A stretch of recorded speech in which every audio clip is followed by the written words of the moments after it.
Today is Saturday, November 19th, 2016.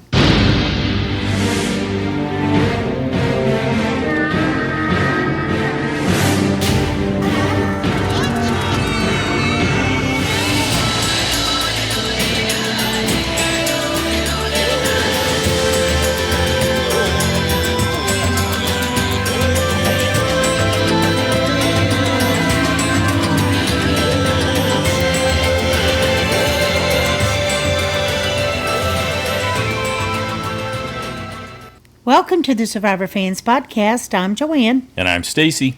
And this is the listener feedback show for Survivor Millennials vs. Gen X, Episode 9. 9 episodes in. We are past the halfway mark. There's, 14 more days for them till the end, to the last tribal. You're looking at me all confused. No, I'm not confused. I'm just like, why are you saying 14 days? Because that's how many days are left in the game. Yeah, I know, but... Okay. All right. Sorry to confuse you. Yes. Let's make sure not to confuse anyone. Because the finale's not till December 14th. You see how that's when you say 14 days, it's like, what does he say? This is our listener feedback show. First, we do the recap right after the episode airs. Then we get an interview with the castaway that got voted off or left the game for whatever reason. And then on Saturdays, we take your feedback, put together this little show, which is the rest of the super fans commenting on this episode and making predictions for what we can expect next, adding different color commentary and insights into the game from their own personal experience, all that kind of goodness jam-packed into this show. Woohoo! How many do we have this week? 20, which is really good going into a holiday week. That's right. Because we know people are crazy busy, but Survivor fans, they make time. They want to talk about their show. They want to talk about what they saw and what they think is coming next. So without any further ado, let's get to it. Kick it off, Pete. Hey, Joanne and Stacy. This is Pete from Boston calling here. With the surfer dude finally gone, I gotta say, woo! Baby, loved it, baby. He finally got what he deserved. Now sing with me. Na na na na na na na na. Hey, goodbye, Taylor. Taylor is off to Ponderosa with the dragon Michelle. Oh, I hope she puts a spell on him and he could get drunk all the way to the final tribal and he won't even know who to vote for. Maybe he'll even write Jeff's name down in final tribal. Wow. I'm looking forward to hear what he says at the jury come final 3. That'll be interesting. My goodness. I am so glad they made the right choice there. And I was sweating bullets still, praying it wasn't going to be Jay. Because I actually like Jay. Yes, Jay can be arrogant, but he's a gamer, and he knows what's going on. And I like Zeke still to win.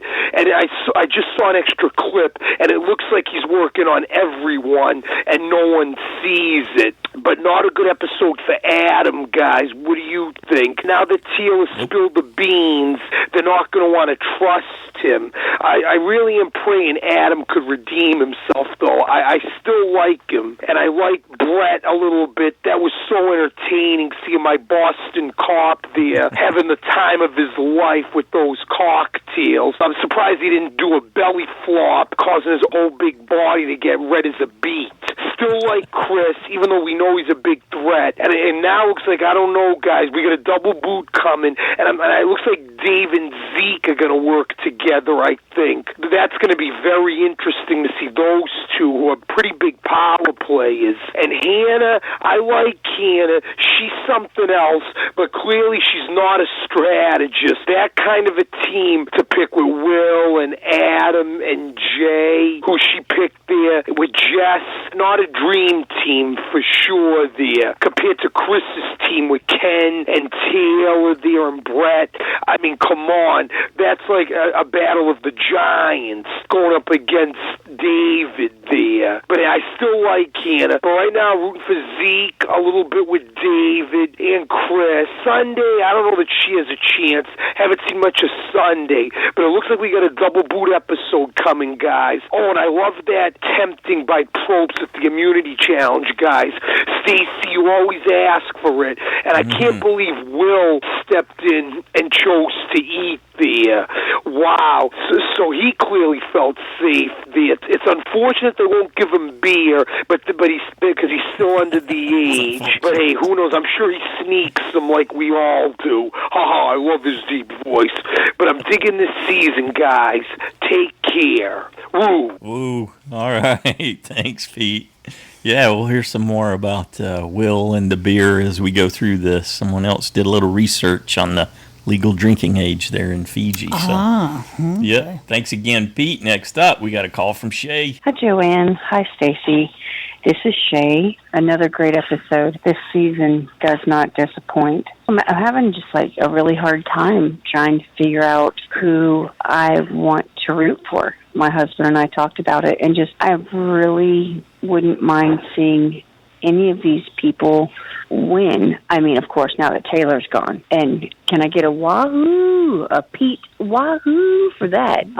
But everybody else, they're all playing hard. Some may be a little more quiet than others. Some may be more aggressive than others. But they're all playing. Every one of them have either made a move or been part of a big move. And every one of them seem to really want this. There isn't anybody really to root against in a major way. There's not, some wiener out there I can't stand. Again, now that Taylor's gone. Did I mention wahoo? There's not somebody who's lazy around camp or someone who's so indecisive and just letting everybody else make the decisions. There really isn't one of those people this season that's left in the group we have. So I really don't know who to root for. What I do know is now that Jay managed to survive last night, he's got some leverage. I mean, Sunday came to him and expressed she wants Jessica out. He could expose that. And then Zeke, I don't know what he was thinking, but he made it known that him and Hannah really don't want Adam there either. Adam has no clue of that, but he could if Jay tells him. Jay could make all kinds of moves. I like Jay. I don't know what that's about, but as of last night, I decided that. I like Jay. He's playing hard. I did notice last night, for some reason, something that stood out to me was everybody's looking really beautiful, which I thought was really odd, seeing as they have no way of really bathing. But, Sunday's hair was really pretty, and her eyes were really blue, and I was noticing Taylor's eyes and Jay's hair and Brett's tan and his smile and Jessica's legs, how nice they were when she walked to the beach. Just lots of beauty last night. I don't know why that kept coming into my mind, but it did. Tribal Council was fantastic. That was quite the show. Not only did Taylor steal, but he flat out lied. Adam never ate any of that food. I was so glad they voted him out. So glad. In his exit interview, that cracked me up. Him talking about he's got a girlfriend. I think we all know he doesn't. And that he's got a new friend. A friend who just basically called him a bum surfer. Wait, or was that a dumb surfer? Either way, what a new friend, yeah? And the whole buy a sailboat, geez, good Lord. Did I mention, woohoo, Taylor's gone. Okay, anyway, I can't wait to see what happens next. Can't wait to hear what everybody else has to say. All right, have a good day. Excellent. Thanks, Shea.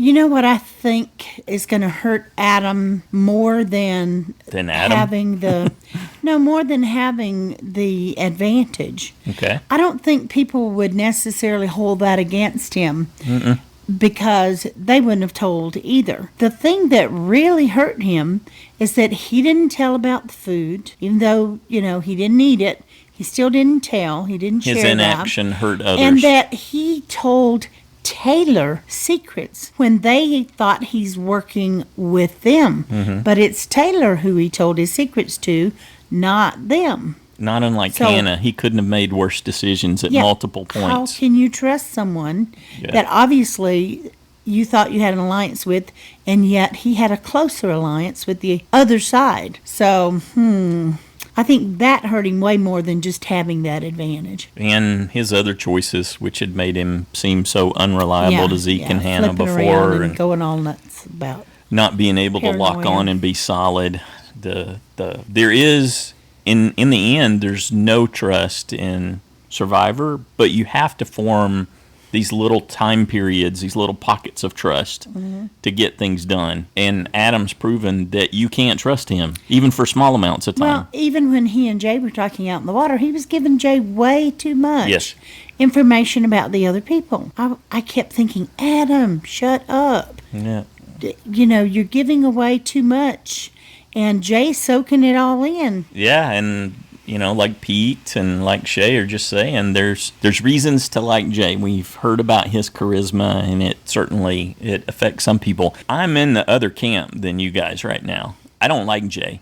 I hear Jay say things like the cesspool of Gen X, and I hear him. I think he's in this super hypocrite mode. He's making those faces, when somebody says something that aren't flattering to him. Right. But also it makes me think of, the equivalent of an eye roll, big eye roll when he's doing stuff. So I'm not drawn to him. I never was, except for right when he and Michelle were making some of those big moves. I had to give him that, but I don't feel Certainly his acknowledge charisma it. either. So I'm with you on that. The hypocrite thing where he's accusing someone else of doing the same things that he's doing, but is blind to it. It's a pattern that you see all the time on Survivor. There's the us versus them that creeps into your mind, and then you vilify them, not realizing you're talking about the same things that you're doing. Exactly. Yeah, and So that I don't know. I'm sure that clarity comes. I totally get later why on for most people. Yeah, I get why people are drawn to him, though. We've definitely seen they've given us enough of that to understand it. His charisma, yes. Yeah, absolutely. I And just don't feel it. Pete and Shea aren't the only ones cheering for Jay. We're going to hear that again and again through this. Yeah. Thanks again, Shea. Next up, we got an email from Jack in California. Did someone order a tribal bomb? It sure felt like it. I know a lot of us thought Taylor was going to leave quite soon, but what did surprise me was tribal council and how Hannah's team did horribly at that reward challenge. It was probably very tough to bring that box under the net because of the shape of the box itself. I have experience throwing bolos, and they're quite fun. You do have to be careful where you aim them, though, and I feel that I would have done great at that part of the challenge. I love it when someone can give some personal insight like that. The feast was intense, and I believe some of the castaways cleansed their hunger for the rest of the game. The immunity challenge looked like a pain to get through, and I think I would have struggled quite a bit on it. Not only would I have struggled to keep my balance, but I'm very sure I would not have been able to keep the ball on the stand and balance at the same time. I still had some faith in Adam, but after he made Jay feel worse for being at the bottom of the tribe and alliance, I lost credibility with him. That tribal council was insane. Not only did the food stealing discussion happen, but Taylor telling everyone that Adam had the reward could have been a smart move on his part because now they know about it, and that may cause drama back at camp. I hope Adam turns his game around so I can cheer for him again, but I don't know how it may happen. I'm curious about what others have to say about this interaction and how he can use it as an advantage instead of a downfall. As for next time, it looks like one, if not two, Gen Xers will be leaving the game. There's your prediction for you. Also, does anyone want to play Survivor Telephone about Jay's idol? Yeah, that's definitely a telephone game. Looks like it's happening there. I won't be able to watch the next episode on Wednesday, so I might not be able to get my thoughts in on time. So I hope you all have a great Thanksgiving, and I'll give my thoughts when I can. Excellent. All right, Jack. You think there's a way for Adam to use that advantage and redeem himself in some way? I think we talked about that a little bit before. I don't know. I couldn't trust him now that he was that close to Taylor while pretending to be close to me. He needs to burn it. And I mean figuratively. Use it in a way that for the majority alliance where he is. Yeah, so that. And then they'll let that part go, but I still don't think they'll let the rest go. Or he could use it literally. I don't see him making it to the end, although he's made himself a natural goat because he's got all these things working against him, and he's like, he's a great person to bring. Nobody wants to reward him for how he played. Well, the people that just got voted out aren't going to give the money to Adam. That's one good point. Yeah, you're talking about some potentially very bitter people, can use him, and it's gonna simmer, which is why you really want Jay to go next. You don't want Jay to go a whole lot deeper. And I don't know if you can prevent it with Michelle, Taylor, and Jay there. They're going to feed off each other, just sort of whine. Yeah. Oh, See you mean Michelle the on the jury? Yeah. That's what I'm saying. I thought you meant in the game. I was like, No. what? Well, I said Michelle and Taylor. Okay. That was your jury clues. But Alrighty then. you want Jay there next, right? You want them to have some time to wind down. You don't want Jay coming in right off of it. He's just going to be more and more bitter. Jay is a physical threat, and he's a strategic threat. See, I'm not sure he really is, because once again, he went out. He did not threaten in a challenge, and there was an extra video where he was talking about that. But there he knew will his come a buddies. Challenge where his type of strength Maybe will not. probably help. Maybe. Not more than Ken, I don't think, but It really depends on what it is, and so exactly. Jay's not Ozzy. He's not a superstar at challenges by any means. So he's definitely got a tough row to hoe there. All right, thanks again, Jack. Next up, we got a call from Parker. I think Parker's happy. Hey, it's Parker from Indiana. I thought this was a great episode. I thought it was a lot better than the last episode, mainly because Taylor left. Woohoo! It really was a good episode. I enjoyed the strategy. The challenges were both really good, and the reward challenge looked really hard, especially when they were under that netting. Wow, that must have been pretty hard. That was a great reward to win. I bet. Oh gosh, that was hilarious watching Brett at the reward. Ken winning a Weandy. That was good. I really want to see Ken go on an immunity spree this season. I think that would be pretty cool to watch. Lots of strategy leading up to a great tribal. Wow, that was intense. With a great outcome, Taylor is finally out of this game. I am so happy. Next episode looks hilarious as well. So, pretty excited for next episode. I'm glad that this episode was a good one, and wasn't as not exciting as last episode.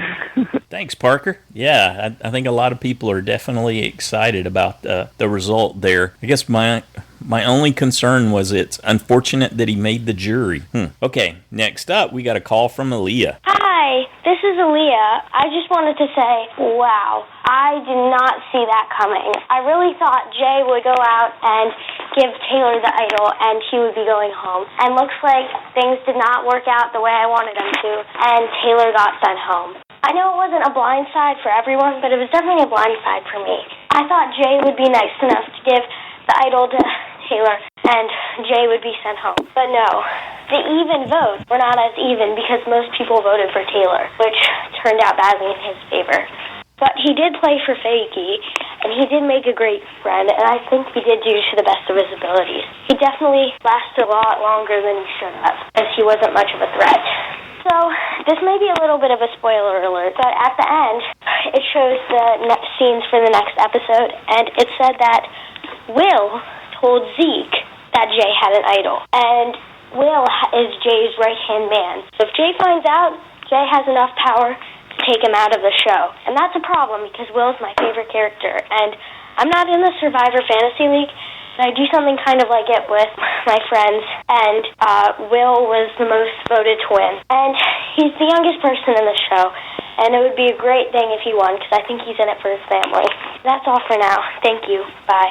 Awesome. Good job, Aaliyah. And there's you got a Taylor fan there. She was really hoping that Jay was going to do something good for Taylor, but that was not to be. And we enjoyed that. It's good to get the balance and the other perspective there. Thanks for that, Aaliyah. Next up, we got an email from Jill in the Outback. Hi, everyone. I'm running out of time this week, but just wanted to say that I've never been happier for someone to be voted off Survivor as I was Taylor. And that is from a list that includes Dan Foley. There you go. There's perspective.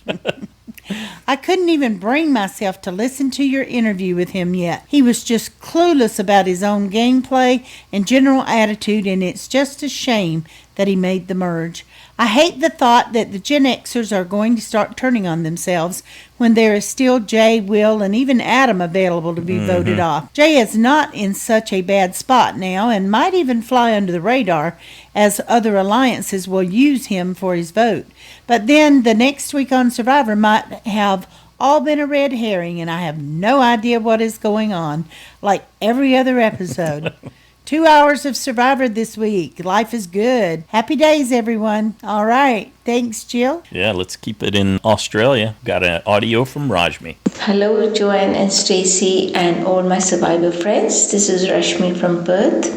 Finally, I got a vote out point for Taylor, Yay. which was quite obvious, I think. So I'm really pleased about that. And poor Taylor is gone. Look, he was so entertaining, and I really admired the fact that he went fighting and putting all the blame on Adam. That was quite entertaining, the tribal council. I was also really happy to see Zeke go for the food instead of going in the challenge. He had his inner fat kid come out. Well, I noted that there were only about, I think, 8 sandwiches. And I think he made a good choice, got himself some food in there. I have an observation, and maybe this could be the one reason why Hannah has these panic attacks. Have you seen her shorts? They're just so tight. I think maybe that's what gives her the panic attacks. Or maybe not. So, who's going next? I think it will be Adam and Jay. $1 million question. I think it will be the Adam one. But either one of them, so that's what I'll be putting down for my vote outs. Adam and Jay. And wow, looking forward to a 2-hour episode. It will remind me of the Australian Survivor. On that note, I just wanted to say that I've been watching the Ponderosa videos, and the contestants like Michelle and Taylor both seem to have lost a lot of weight. However, when I was watching the Australian one, those contestants had hardly lost any weight. It was almost that they came in and they went out with the same weight. So I wonder if they were given more food than what the American Survivor gives them. That's just a thought. Anyway, looking forward to hearing what everybody else has to say and the next double episode. Thank you. Cheers. Thanks, Rajmi. What do you think about that theory there? The Rajmi too tight shorts theory. It's cutting off. She's not getting enough oxygen to her brain. It's causing her to faint and have panic attacks and to choose teams poorly in the schoolyard pick. I don't think it had anything to do with that. She actually said, didn't she, in an extra clip, that she was trying to make Jay and Will not feel like they were on the bottom? That was actually in the episode. Was it in the episode? But yeah, her extra clip was talking about her acknowledging what a bonehead she was and how bad she was at doing that. After she had her moment with the blind side of Michelle. Yeah, that she blew it. Yeah. Well, at least she saw that. And Taylor did not lose a whole lot of weight. It was, 15 pounds from the Ponderosa the day after video? I can't remember. I know Michelle lost 12, I think. Yeah, so... I mean, but look at Chris. He's a huge loss for sure. Yeah, he and Brett have lost. Definitely. Even David, yeah. He's skin and bones. He's talking about that in one of his extra clips. Though Hannah, I can't remember, does she look like she's lost a lot? I don't think definitely she does. Some, yeah. Jessica has. Yeah, no, you can see there's a difference in Hannah for sure. I don't know so much about Jay, but he wasn't getting as much food as Taylor for sure. He looks smaller, like his arms are smaller, less muscular. So, okay. There we go. Too tight shorts. There's the progressive theory. Thanks for that, Rajmi. Next up, let's check in with Marla and Sarah. I'm sure they have something exciting for us this week. Hi, Joanne. Hi, Survivor friends. Hello, Stacy. Hi, Stacy. Uh-oh. This is Marla. And this is Sarah. With our feedback. Actually, our feedback this week is just our explanation because it was us who chose Will as our USB. And Stacy made fun of us. But we thought we would take a moment to explain why. Nice. Every week on the show, Jeff will say something like, the reward includes beer and soft drinks for Will. Everyone can have a cocktail.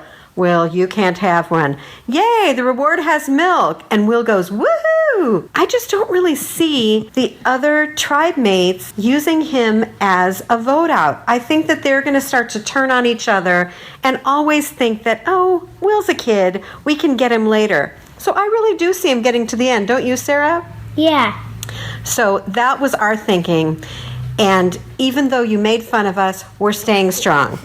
Having said that, my apologies to Will, because now that I explained that, he's probably going to be gone this week. We hope you all have a wonderful Thanksgiving and safe travels, and we will talk to you next week.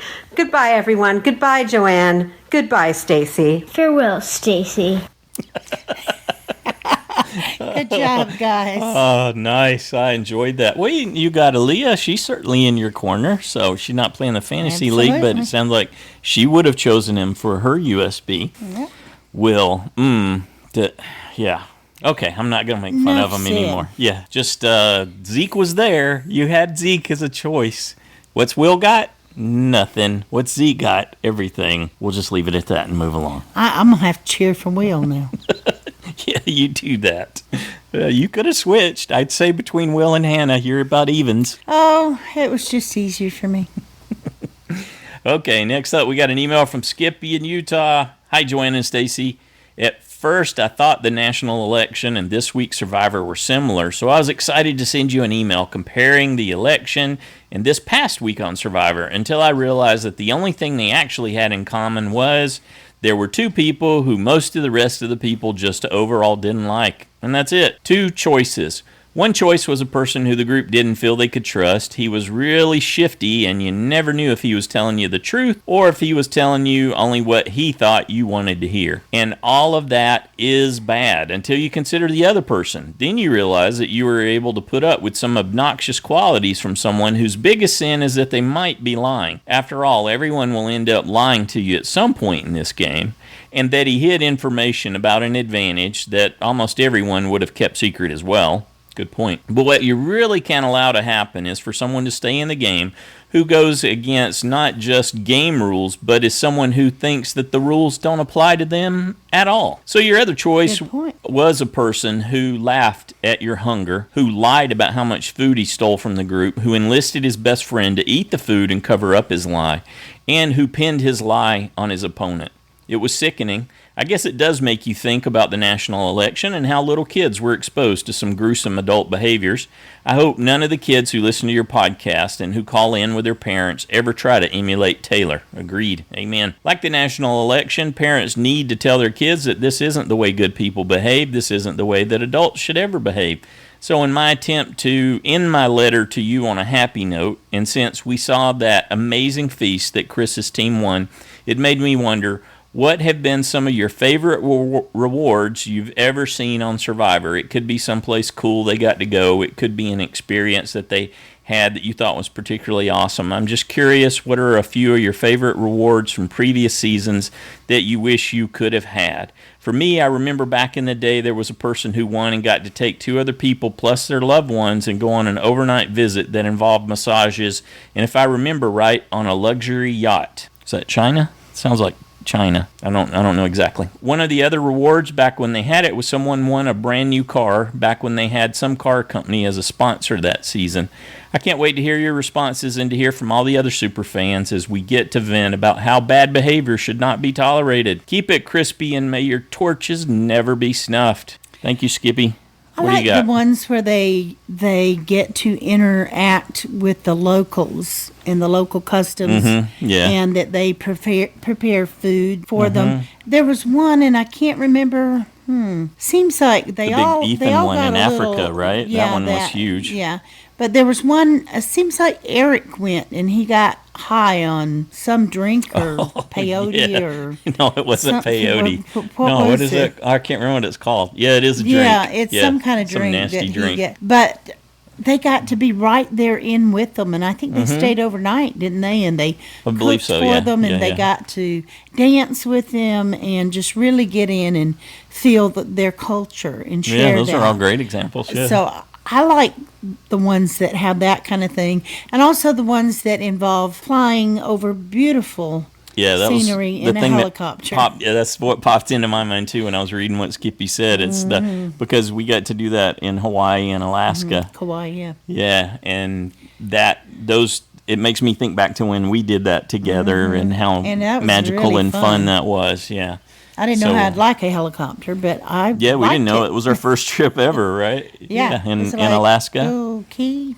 When But we were it's coming up very over good. the mountain, remember how we just slid up the side of the mountain and crested over the top before we landed on the glacier in Juneau? Yeah, that was just They amazing. got out and walked around the glacier. Yeah, And yeah. they left us there and went back to. Yeah. So those kind, I think, hold a significance for us, those Yeah, helicopter ones. And I totally Absolutely. I can see it on their faces and hear it in their voices when that's The happening. awe. Yeah, For yeah. someone there in those beautiful locations. So that's the kind of thing that really draws me. Yep, definitely. All right, great question. Thanks, Skippy. Let's check in with Drew and crew. Hey, Joanne and Stacy. Hey, everyone. This is Drew here with my little helpers today, but they're kind of distracted by some board games, so that's fine. If you hear some noises, that's what that is, but might help me get my feedback in just that much quicker. Okay, a few words. Taylor, ugh, blah, gross. I get why you didn't ask him about Figgy in your interview, but that actually would have been pretty funny. But yeah, I get it. I can't wait for that guy to grow up a little bit. Actually, I can, because I don't really need to hear from or about him again in the future. Yeah. A word about Jeff. I agree with whoever in last week's feedback was saying that Jeff is kind of directing the game with his commentary. I noticed that especially, I think I've said this before, when we went through and watched the first 3 seasons, I think it was last summer, he used to say nothing during the challenges, for one thing, and then just let them do the talking during tribal council and stuff. But I guess he has that talk show itch that he just has to scratch now. If he says something along the lines of, as a millennial, how does that make you feel? One more time, ... So, like I thought and hoped, the Millennials are totally losing traction, and I really don't see much potential for Jay and Will's game at this point. You know, anything can happen, but if the double episode next week were just to get those two out of the way, that would be fine. They aren't the worst ever or anything, they just aren't doing anything for me. I mean, there's an arrogance and there's kind of a, I guess, that feeling of entitlement, you know, that they just feel like they deserve to be there, and because they do something good and they feel like they earned the place. Anyway, let's see what else. It was a good episode. I enjoyed it, and I scored full points again. You know, for the second time or something, but that's pretty good for me. I went with Mr. Ken for my new USB, mostly because I had not much to lose, but also because I think he's...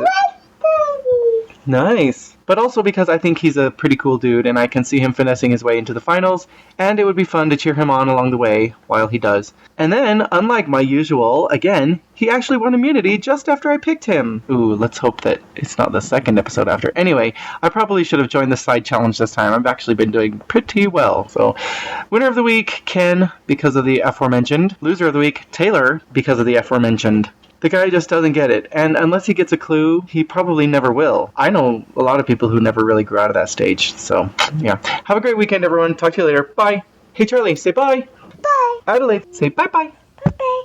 Okay, talk to you later. Awesome. Thank you. Yeah, I think Ken's a good choice, actually. Yeah, we had talked about him and his potential. There's something, he doesn't gel, though. There's something off about him Reserved or socially. something. We're not seeing There's a lot. something that he alienates people somehow. So he doesn't have a smoothness or something like that.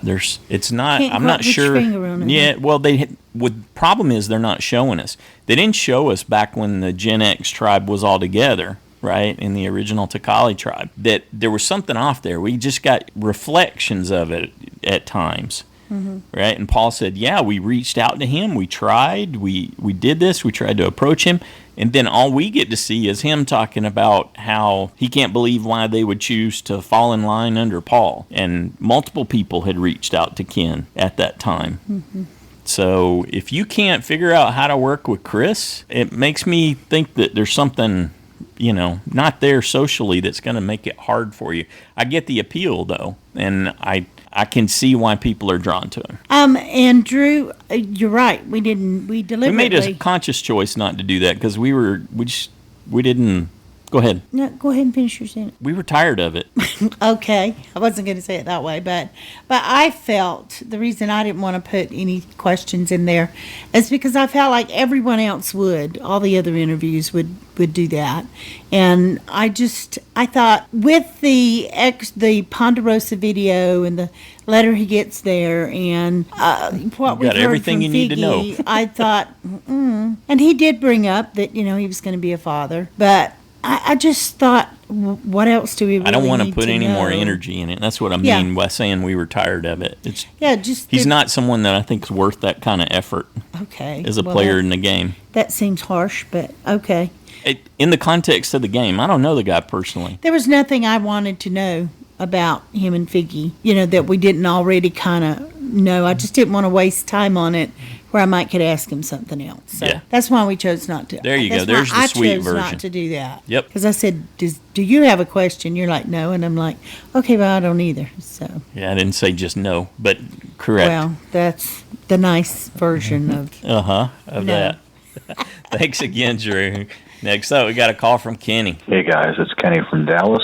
Another, I really think, strong episode. One of the better seasons, I think, overall in Survivor history. I think it's only a matter of time, hopefully for Jay and probably Adam, sooner than later before the large Gen X millennial collaboration cannibalizes itself and turns on each other. If Jay's lucky, they'll start doing it this next episode, but I'm not so sure about that. Taylor is a complete and utter moron, as we know, and he had the great misfortune of being caught stealing. A great winner, Tyson, stole also with his friend Jervis, but never got caught. So the secret is, if you're going to commit larceny, just don't get caught. Great holding back from Jeff Probst to let the tribal council play out the way it did. Usually Jeff interjects his philosophy, wisdom, interrupts people when he asks questions, but he let this one play out beautifully, and he showed how holding back could be just as good. My man Zeke is still looking good, I think. I'm hoping out that he does well, but I have to say, this season, compared to most, there really is not a clear front runner. Usually by this time we have an idea who's somewhat controlling the game, who is in the strongest alliance. I really have no idea who is going to win. A great non-winner's edit for everybody. Kudos to Survivor. Take care. Bye. Thanks, Kenny. What do you think about that? I agree that there's no one who's a standout winner at this point. There wasn't for me. That's why I chose to stay with Taylor. It was like, good I as don't know, anyone and else it could be from that this, and it could be perspective, that, right? and I thought it could truly be anybody at this point. Yeah. Even Will. There you go. Sure. So I can't see them giving him. because one thing, these people $1 million. react differently than we're used to. Sure, that's true. It would be an error to think that they'll act rationally or the way you're thinking. When have they ever let somebody like Chris get this deep in the game? Yeah, it's very unusual that you got so many physical powerhouses in there. Although we've seen that's not necessarily the key to winning. Certainly Will is not True, a physical powerhouse. But usually they're the first to go, and they're just not voting the way. And I love that. I love that I have only gotten 2 vote-offs right. I like that part. Does seem a bit logical in that they're taking the majority alliance is taking out their threats. The big thing, like everyone's talking about here going into these next 2 back-to-back episodes, is it may not play out that way. That's right. Some people think it's a red herring. Others think, uh-oh. Well, I just thought, about to go what if Hannah did win? different That would direction. be really cool that I Sure. had that and That didn't would give it away. yeah, that would be awesome. Oh, shut up. Thanks, Skinny. Next up, let's check in with Brad down to SoCal. Hi, Joanne and Stacy. It's Brad from L.A. Again, I'm on the 405. I am so excited because, in Pete's words, woo, I called it. Oh, wait, I didn't because I forgot to call in last week. I had all these really cool maps and observations that I wanted to make, and then I neglected to call in, and, I called everything. My USB is Jessica, and I was going to say that now that they've gotten out Michelle, you've got this old split between Chris, Brett, and Summer, and then Ken, David, and Jessica, and my curiosity was, will that come back? And one of the comments Chris made in the prior episode was, well, here's, what happened after the merge. I trust this, and this person, and he mentioned everybody except for Jessica. Well, now we find out Summer's gunning for Jessica, and she was going to use the split vote to take out a more powerful person. And I thought that was pretty smart, and everybody ignored her and went after Taylor. So, a lot of people last week were, I hate Taylor and everything, and now he's out, so they're probably pretty happy. But I am very, very worried about next week, what's going to happen with Jessica and the swap. So, and I had a real quick question. In terms of the fantasy league, I noticed that there's like a USB points possible section, and some have 24, some have 5, and some have 10, and et cetera. You guys explain why some have lower numbers than others. Thanks again. Awesome week. Brad has never read the rules of the game. Well, he said he read. He saw it. I don't. Well, if it's an original, someone that was chosen before the game started that they stayed with, they have a possible 24 points. The risk is bigger. If your original USB 24 was voted out of the game and you had to choose you get a do-over. A new one, but you only for a possible 5 points. Worth a lot less. If your USB 24 was still in the game and active, but you chose to change to someone else. You chose poorly. Then that's not necessary. You can choose another USB, but only for a possible 10 points. Yeah, you got to give up 14 points to make that shift. Yeah. If you want to change. It doesn't come for free, like Probst has taught us. The only way you get the big points is if you choose it before the game starts. Yeah, good deal. So okay, hopefully that answers clears that up. Good deal. Thanks, Brad. Good luck with the traffic. We've been down there when we were there for the finales. It's quite a challenge for sure. We always talk about when we're sitting there still in traffic, we can't imagine what it would be like to do that every day, huh? Next up, we got an email from Boston Mark. Hi, Joanne and Stacy. I finally caught up to you all. I have a theory about Adam. He is a strange player in that he is knowledgeable about the game, but makes so many mistakes. Just like David. I think he created some strategies that he wanted to execute before he started the game and is doing them with little attention to this season and this group of individuals. That makes sense. He's just executing his program, huh? When we saw Taylor stealing food, it seemed more than a spur-of-the-moment decision to go speak with him, but a pre-planned thing. The problem was it was Taylor, and instead of finding someone feeling guilty, he found someone who has no conscience about this huge survivor sin. So as his plan is going down the tubes because Taylor doesn't care, his inner cool kid wannabe kicks in, and he starts sharing his own secrets. Every one of us watching knew that this was going to blow up in his face, which it did. I would like to see Taylor come back when he is much older. Survivor probably won't be around that long, but it would be fun to be able to check in on Taylor at Ken's age. No, thank you. Jeff is insisting this is an attitude specific to this generation, but as you and others have said, this is just a type of young man that every generation has. Yep. Thanks as always for your podcast. All right, and thank you, BostonMark. Yeah. Next up, we got a call from Jacquiline. We'll bounce back down to Southern California. Hello, Joanne and Stacy. Hello, Survivor fans. This is Jacqueline, and I'm from beautiful Orange County, California. I'm really seeing the divide with the Gen X tribe. I think we're not really getting a lot of airplay on it just because the Millennials are falling by the wayside. So they kind of just, I don't know, I think they want to give them a little more airtime before they leave. But I'm still rooting for Jay. I really like him. I love the underdog story. I think he can get in with Sunday and hopefully pull apart their alliances. That'd be pretty cool to watch. And also, I think they mentioned again how Jessica and Ken are kind of on the outs. And I'm kind of wondering why Ken is so attached to Jessica, besides the fact that she shared that secret with him. I think he should wake up and probably start playing a little bit harder. And looking forward, I really feel like the whole Jay has a idol might be a red herring.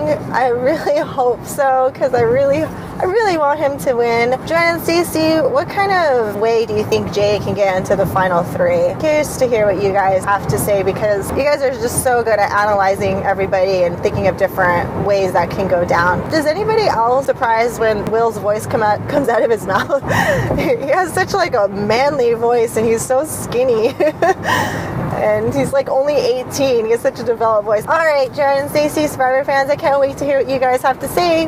Bye. Thanks, Jacqueline. Yeah, I'm tickled every time Will goes to talk, too. I have somewhat of a deep voice, but it just doesn't fit him at all. Not that deep. Definitely not that deep. As for how Jay can make it back, I think we've heard some hints, some flavors of that for sure. There's that Sunday connection, and, well, he does have an idol, and I think the key, for me thinking about it, the key is if he can make a connection with Zeke. If he can check his ego for a little bit, because Jay's ego's been hurt. We've heard him in it. There are these extra videos earlier in the season where he was talking about how awesome he was and how he enjoyed going up against Ken for that reason and proving how much better he was than Ken, all those kinds of things. So it's a little hard for him not to be the center of attention and the superstar. But if he can leverage Zeke, because Zeke knows about, or he's soon to know about 2 idols in the game, right? Assuming he doesn't know Adam's already. But Zeke's in this great power pivot position. And so if Jay can leverage the connection he's got with Sunday, if there's still something there, and it's not too hard to use that one, and he can leverage that connection with Zeke and Hannah, I guess they could replace Adam with Jay in that regard, right? They could tear apart these Gen Xers because there is a split. See, it wasn't just Ken and Jessica that they talked about. They said Ken, Jessica, and David. Sunday said they still don't trust David. Well, Chris told them there's cracks. Work your way back. Right. What was he telling him? Exactly. Hello. So I think the Millennials could, by bouncing between those 2 groups of 3, could just pick them off. And there's other people they can pick up because Ken's got that outcast vibe, right? So they can leverage him. I think Ken hangs on to Jessica, your other question, because she became an outcast, and he was trying to cultivate the outcast vote with his connection with David early on. I think that might be part of it. But there's certainly a way to do it because both Sunday and in the extra videos, you can see Jessica's talking about the same thing because they're targeting each other. And when females square off like this, they can become blind to everything else that's going on. Me. That's my take on it, is that can be such a fierce battle. I don't think that's sexist at all. That it can be such a fierce battle with the female. I don't know that men go for the drama and the battle and the fight like this. These women could only hold an alliance together for a matter of hours. And then it completely fell off. Faces Jay was making. Come on. Yeah, maybe, but I think there's some other more mature people in that was a girly thing to do. All right, so from that perspective, I don't think it's going to go well. They could take the smart path is to pick Jay off, to get rid of his idol, to take out Will, right? Or you could take out Adam too, I guess. No one's going to miss Adam at this point. He's lost everyone, it seems like. No one's trying to pick him up, except maybe Hannah every once in a while. She touches base with him to try to straighten him out, but you could tell that she was tired of dealing with him too, so he's just got no connection in that regard. So you could knock out Jay's idol, blindside Adam, and then take out Jay the next 2. That could happen, but I don't think it's going to go that way. I think this Gen X problem isn't a red herring. I think they're going to decimate themselves. And once this kicks off, they're not going to be able to calm it down. Then they'll be settling debts. And so that's how Jay that's how Jay could end up making it in. But he really needs Zeke, I think, to do that. And there was a good scene in this past episode where you saw him, but he's got Sunday, championing but Sunday, him. Crazy Eyes isn't enough to get him to the end. She's like focused crazy on. Eyes. Yeah, she's got crazy eyes. You could see them. They were back this week. She got some food, and they were just, when she started talking about going after Jessica, they were like back in gear again. Mm-hmm. So when these 2 women are going to square off with their respective alliances, it's going to open a huge crack that Jay could slide through. And Will's going to probably get through too, although, you should take him out because he is Jay's right-hand man, basically. But Will's a big coattail rider right now. He's going to make a play by giving up that Jay has an idol, and that's how Jay could end up, going down this path of losing his idol and then being gone. Couldn't that also be a reason for the Gen Xers to stay together, not make the move, to try to flush out an idol? I'm really looking forward to seeing if it'll be enough to stop Sunday and Jessica's alliances from squaring off against each other. I don't know that it will, because it felt like there's this potential energy building up on both sides, especially when we got the extra videos and Jessica's going on and on and on about the same thing. And Sunday was really unhappy that she didn't get to take Jessica out at this tribal council. How are they going to blindside Adam, though, and get him to play his? I think it's easy. Maybe it's part of what BostonMark was talking about. Adam's on a program, and he loses his mind every once in a while when he can't see things lining up with his program, but it's easy to just get rid of him and make it think, because they've got enough votes, right? And make him think it's Jay or Will. But he could change the whole game with that.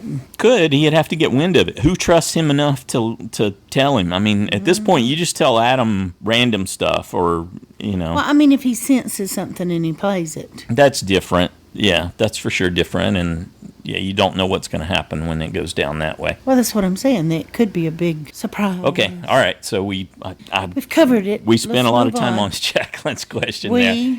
Yes. Oh, you don't feel you were a part of the conversation?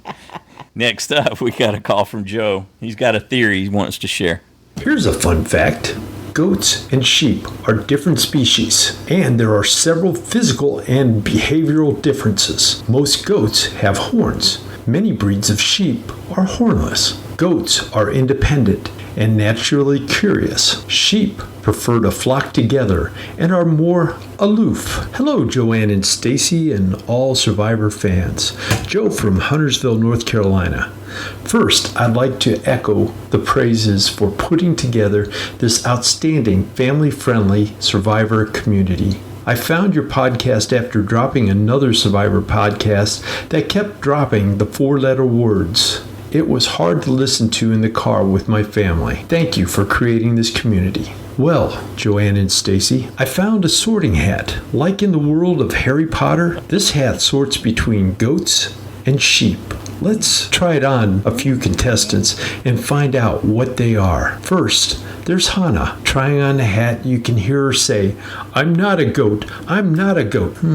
Social, likes to hang out with the flock, definitely a sheep. Next, let's try the hat on to Adam. Independent, naturally curious, he would be the first person to throw himself under the bus. Definitely a goat. Now, let's try the hat on to Sunday. Social and hornless, she is a sheep. Finally, let's try it on to Will. This is hard. Hangs with the flock, quiet and aloof, but voted against his only alliance teammate, Jay, during the last tribal council. I think he's a goat. Next time, we'll examine the multiple worlds of Zeke and how he is in the center of every one of them. Take care. Oh, I'm looking forward to the next installment already. Good deal. Thanks, Joe. Next up, we got an email from Josh, the Plush Moose from Massachusetts. Dear Joanne and Stacy, I know it's a week early, but a lot of things on this episode reminded me of Thanksgiving. A group of people were invited to a feast and ate too much. A drunk uncle livened things up. A few people snuck leftovers. A young adult had to sit at the kiddie table. Some of the attendees got into a heated argument. A turkey got the axe. I like that. This week's other observations. Jay openly snarked in front of everyone about Adam being on the bottom, but took great offense when Adam quietly confirmed in private that Jay was actually there. Hide your mason jars and shovel if you invite Taylor to Thanksgiving dinner. We definitely had our share of farm animals this week. Hannah's still a fainting goat. Jay and Taylor pigged out. Taylor brayed like a jackass. Jay made Taylor his sheep and sent him into a minefield where he turned into a dead duck. Thursday morning, Taylor's name was quietly added to the do not hire list of bulk food stores all across the U.S. I have a feeling that Chris would have won reward even if he let Hannah take everyone else. He's so strong that the box moved faster than some parade floats. Next week, Jeff's intro will say that Taylor bowed down to Ken in the challenge. I literally expected Jeff to sit Will at a separate kiddie table while Zeke drank beer. Taylor gave me post-election PTSD flashbacks with his tortured use of facts and blatant lying at tribal council. Brett saying, "Who's most culpable?" pretty much screamed, "Yeah, I'm a cop." I was very disappointed that Jay's use of Taylor as a suicide bomber allowed him to keep his hidden idol. David's half-eaten turkey leg vote against Taylor was a nice touch. The coming attractions clip of people telling each other about Jay's idol reminded me of Norman Rockwell's famous painting, The Gossips. If Taylor ever does get that sailboat he wants, I suggest he name it either Endlessly Adrift or the SS Clueless. Next time, Will's gossip exposes Jay's hidden idol while cracks form in the big alliance. Will Gen X implode, or will Will pay the price for his loose lips? Anyway, that's all I have for now. Thanks, Joanne and Stacy, for all you do. I can't wait to hear what the other fans have to say. Thank you, Josh. All right. Good job, Josh. Next up, we got a call from Jaywaffles. Hello, Joanne and Stacy and all the Survivor fans at home. This is Jaywaffles from Canada with some observations for Survivor Gen X versus Millennials, Episode 9. Okay. So here's the thing. I know people like Taylor. I work with people like Taylor, and honestly, I'm friends with people like Taylor, so I can't really blame Adam for trying to be buddies with him.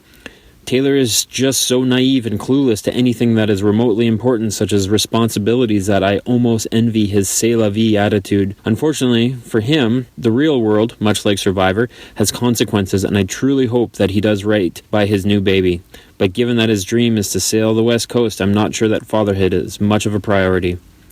If Jeff were here, this would be his cue to pose the ever-important millennial question, to which I must counter, has Jeff ever met someone who is simply just a jerk? How could he forget the other millennials that have been voted off? Mari, hardworking and successful. Michaela, loyal and a winner through and through. Figgy, okay, well, maybe not Figgy, but still, Jeff's assertion that all millennials are equivalent to the no-collar type tribe of the previous seasons is just incorrect. This has nothing to do with generation and everything to do with Taylor simply being a jerk.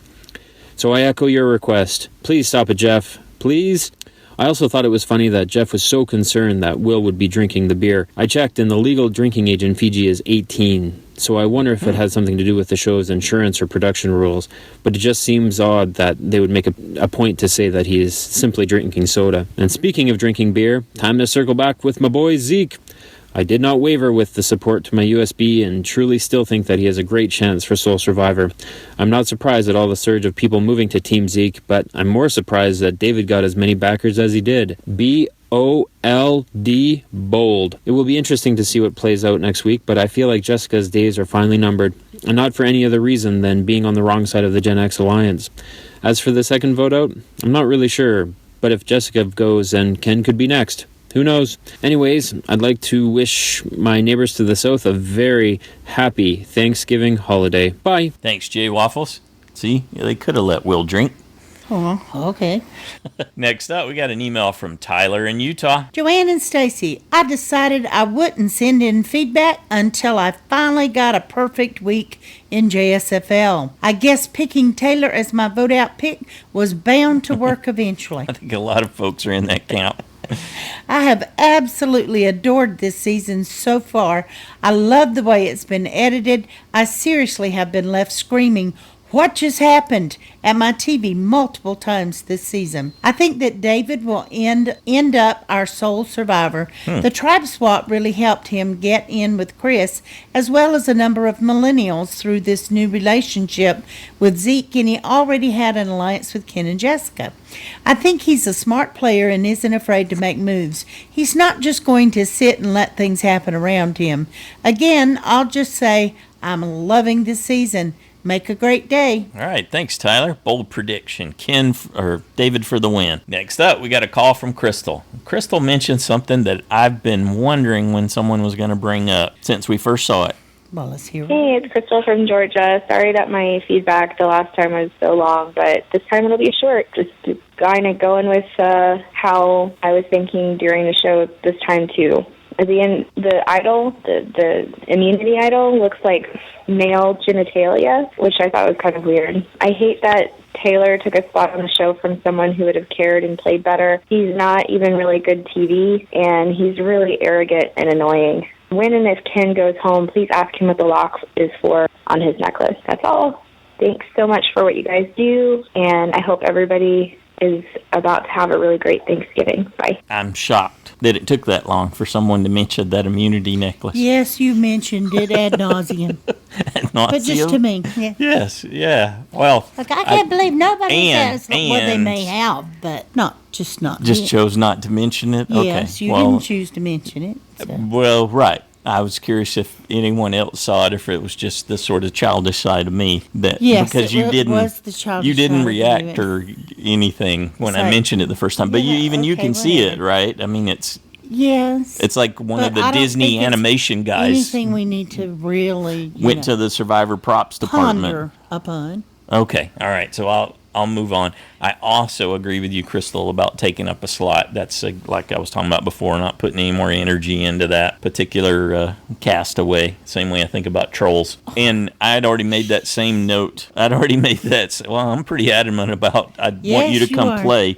And when you openly say that you're there for the experience, you're not really playing the game. And we saw on multiple levels his desire just to have an experience and not play to win. End rant.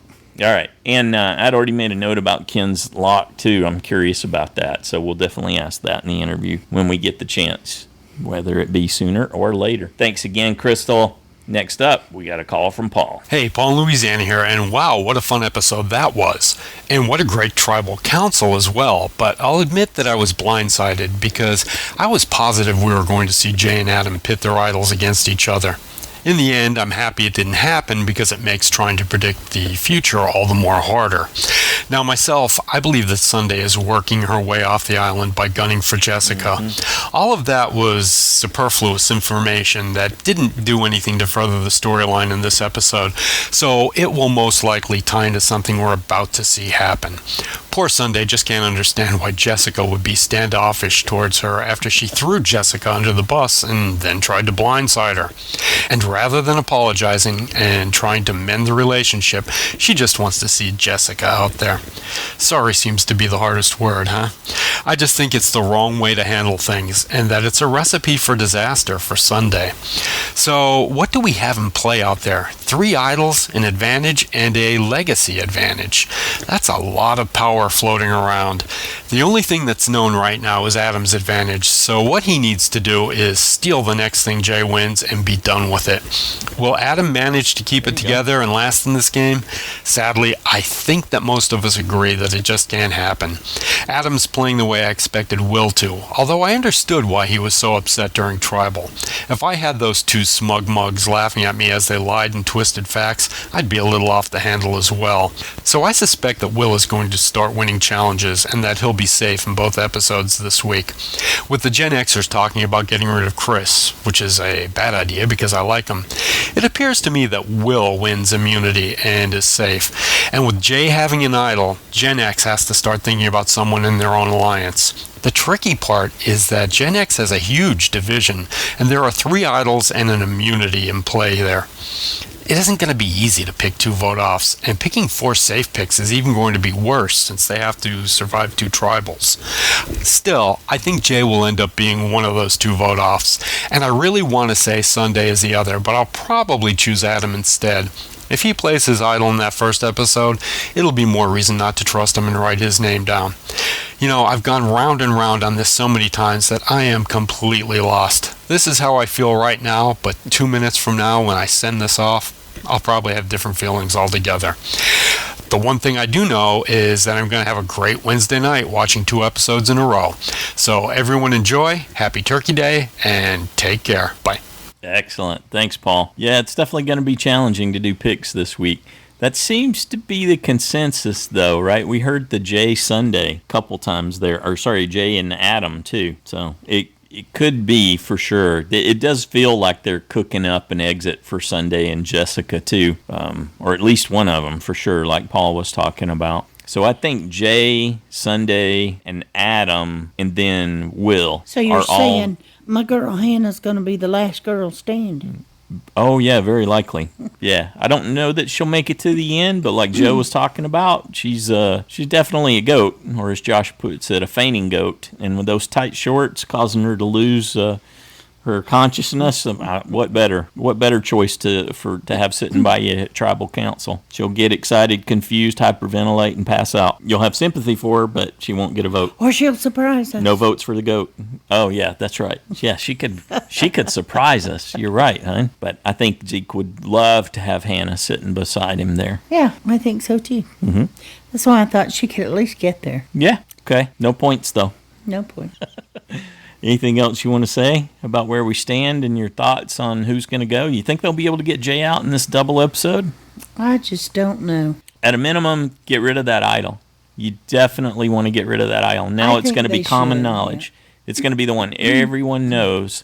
So why not split some votes and get rid of it? It's just there's a risk that you don't let some other alliance take control when you do that. Well, I think they'll go after Adam or Jay. Is there a chance that they'll let Adam slide? Or are they going to be there's always a chance. So I'm asking you to guess, though. Are they going to be so upset with him and his reward advantage? Did Taylor do a good enough job with the fear-mongering that he's going to steal someone's family visit, which is a great way to prey on it, but he certainly doesn't have to use it there. Like I said, I think that's less of a reason that they're going to go after him than they can't trust him. They just can't trust him because but they were already he was so in not much trusting him. Closer than David. I mean Taylor. Mm-hmm. Anyway, I think they're going to go after him. What if when they get back to camp after this tribal council, he takes his reward advantage and chucks it in the fire? He won't do that. What if he did? I don't think it'll make any difference. They'll still think about him the same way. They'll still go after him. The threat of stealing their family visit would be gone.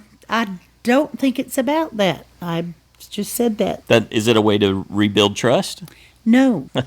So there's no rebuilding. As far trust. as you're concerned, he's They're dead in the game. They're not going to trust. No, they could choose to use him as a vote as long as they choose. But I don't believe they're going to trust him unless some of the millennials do. Jay doesn't have a lot of options. So if Adam runs to Jay, sure, why wouldn't he? He needs alliance members. So, but the Gen Xers, why would they trust anything he had to say? Will he share his idol? Are two idols going to get exposed this round? Only if he's really desperate and to win someone's trust back. Paranoid again that he's going home. He's got a lot to work with. But I think he should play it. Yeah. What if he just gave it to someone? He could do that. That wouldn't buy him anything except maybe one vote. Joanne thinks Adam is at a dead end. Well, I just kind of don't think they're going to forgive him for that. It's too much. They could let go of it, but they will use him if they need to. Or if, like you said, there is the possibility that they'll take him along as a goat, knowing that nobody's going to give the money to him now. Right. Gen Xers aren't going to, and the millennials aren't going to. So, yeah, okay, he's a good goat. And pull him along for that reason. But are they going to trust him again? I don't believe so. And they've never looked to him for any strategic value that we've seen, right? Yeah, and both sides of his alliances, everybody's thought of voting him off at some point because he was so paranoid. But with Sunday and Jessica squaring off, it could really give the millennials a breather. It could give them a break. But we haven't seen anything from Jessica. I don't think they're squaring off. Yeah, we have. Sunday. No. There's extra video with Jessica. I've mentioned it multiple times. Oh, well, I where haven't she seen concurred and said, yeah, she's really worried about Chris and Brett and Sunday. And okay. Yeah, and she basically says Brett and Sunday, if they were to go to the end with Chris, they're stupid. So she can't see why that would happen. I like Chris. Yeah, I don't think he has a lot of people like win, Chris. But I'm with them. If they let Chris get to the end, I think I would give him the money. Right. He's just played such an awesome game. Yep. I think he's going to be targeted. We saw that in Next Time on Survivor, but he may make it. I think a lot of people like him, and like I said, when those two women square off, it's going to be hard for them to let go of it. Like snapping turtles, they won't let go until it lightens, Yeah. What about David? Do you think he will stay with his kind of Chris alliance? Which way will Zeke go? That's the unknown, is Zeke. Yeah, I know. And David could too. He could go with Ken and Jessica, or he could stay with Chris and Zeke, and just depending on which way Zeke wants to go. Sure. So he's not even guaranteed to stay with Ken and Jessica. No. Nope, not at all. It's exciting, all the different possibilities like Paul was talking about. You'll think you got it nailed down, and then some other idea will pop into your head, or you'll listen to a listener feedback show, and someone will say something, you'll go, I had not considered that, like I did multiple times through the course of this recording. And if Jessica goes, will she still give her advantage to Ken? Oh, yeah, I think she will. I think she will, too. Yeah, I don't think there's been anything else to compel her otherwise. And he seems to have stuck with her. So Yeah. not altogether clear why, other than I think she essentially became the and outcast. Ken's the one that goes and talks like to we're the other talking about. people from what we've been shown anyway. And we haven't seen Jessica doing a whole lot of getting together with too many people. No, I think it's David that's more the connection than Ken. Mm-hmm. Right. Yeah, but what and I'm Ken saying might is, be feeling in hurt the again. groups showing up, it will be Ken, not Jessica. Like when you see David and Chris and some of the different people standing around. Maybe. Now, Ken didn't come out there that last time because his knees were hurting. Right, yeah. It cost him something to beat Taylor in that challenge. Yeah. And he didn't get his way. He wanted Taylor gone when they took out Michelle. So, once again, he's not getting to be the leader, and we know how that eats away at him. And when people aren't acknowledging all the value that he provides, that he gets really upset about that. Maybe that's why he hung in there, so that they would get rid of Taylor this time, because otherwise Taylor had immunity. He at least made sure that there was a better chance It's a of lot it. more motivation. Yeah, yep, good deal. Though we didn't hear much from him. Anything else you want to add prediction-wise? No, I don't think so. Yeah, I'm with everyone. I'm stoked about the double episode. Looking forward to that. Hey, we want to thank everyone who took the time to send in your thoughts and predictions this week. Loved it. You gave us some great things to think about. We deeply appreciate that. We also want to thank Walter for his donation. Thank you for your support with the operational costs. Don't forget to get your picks in before the deadline on Wednesday, 7:30 Eastern, 4:30 Pacific. And remember, it's a 2-hour double elimination episode, and you will need to select 4 safe picks and 2 vote-off choices. 2 vote-offs. Actually, the picks page won't let you submit until you do. So if you're having trouble, that might be the Can't reason. submit, that's why. Yeah. Read up at the top of the page each week. It will tell you what you need to select. Good deal. Okay, everybody have a great weekend. Happy Thanksgiving to those that celebrate, and we're thankful for all of you. Yes, we are. We'll be back on Wednesday. Yep. With a recap of the Big Double. And then the interviews won't be till the following Monday. There we go. And we'll remind you of all that when it happens. So we'll go a little out of order next week. Thanks again, everyone. Have a good one.